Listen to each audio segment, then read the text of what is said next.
هشام، يعني الفوز الاول لفريق الوداد في البطوله الاحترافيه، واش كتشوف بانه هذه بدايه ديال في هذا الموسم طبعا بحال لانه كان انتصارات في كاس التميز في البطوله الاحترافيه، واش كتشوف بانه اليوم الوداد من بعد هذا الفوز غادي يرتاح نفسيا حتى اللاعبين غادي يحيدوا من ديك الضغوطات اللي عاشوها في المباراه ديال المغرب؟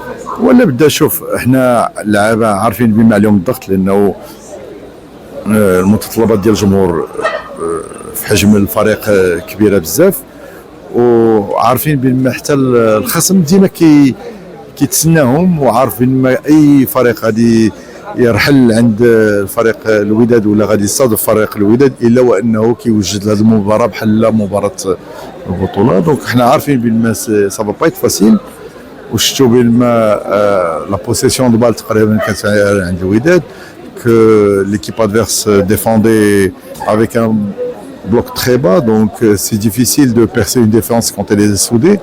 ولكن احنا معولين على المستوى ديال اللعابه ديالنا pour toujours trouver la faille pour pouvoir marquer.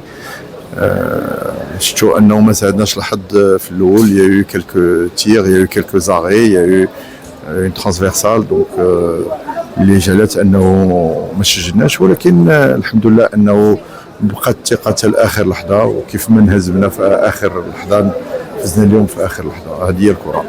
وانا تكلم على يعني في الندوه الصحفيه، تكلم على انكم كتدعموه بشكل كبير، وشكركم يعني من هذا في الندوه الصحفيه. بالنسبه لكم انتم هذه الثقه اللي كتعطيو مكونه، واش هي ثقه عاديه ولا كيحظى مثلا بواحد الاهتمام منكم انتم كرئيس النادي؟ شوف، هو كيحظى بالاهتمام اللي خص يحظى به اي مدرب ديال الوداد، سبيسيالمون مكونه، لانه التعاقد مع مكونه جاء بعد واحد لو باكت الا بغينا نقولوا ما بيني وما بينه، لانه التخوف ديالو هو كان باغي لا بدا يدرب في المغرب بالنسبه للجمهور، ولكن التخوف ديالو هو اعاده بناء فريق، لانه كل شيء في الاول كان كيتخوف، لانه غادرونا بزاف ديال اللعابه، وبعض اللعابه ديال الوداد اللي كانوا عندهم في النهايه ديال العقود ديالهم مشاو للخارج، دونك ولا شويه ديال التخوف على الفريق. وقلت له ودي انه احنا غادي نساندوه 100% باش يعاود يبني الفريق، واي لاعب